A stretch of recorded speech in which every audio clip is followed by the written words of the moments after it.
Hi friends! Thanks for tuning in. If you like this video, please give it a like, comment below, and take a moment to subscribe to our channel. Welcome to our bike ride along the Etobicoke Creek Trail in Brampton, Ontario. Today we're starting at Wexford Park and heading south to Kiwanis Memorial Park. This trail follows the Etobicoke Creek, which begins in Caledon and flows all the way to Lake Ontario.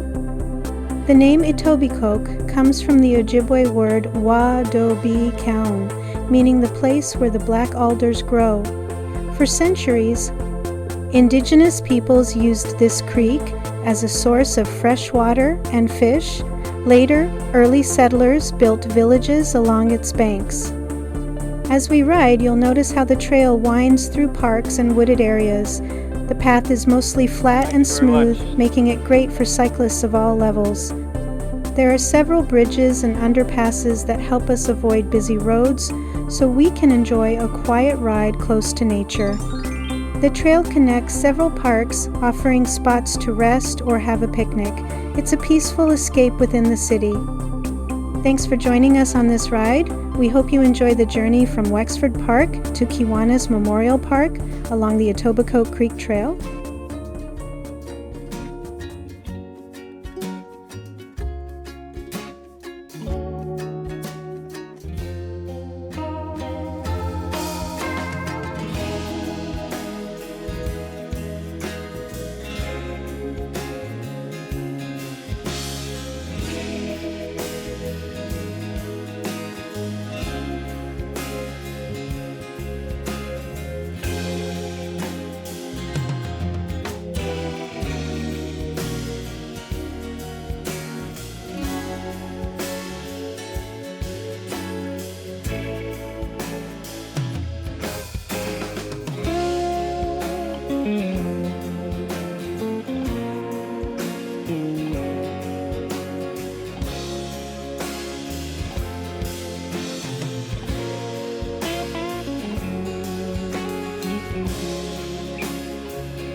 Thanks for watching!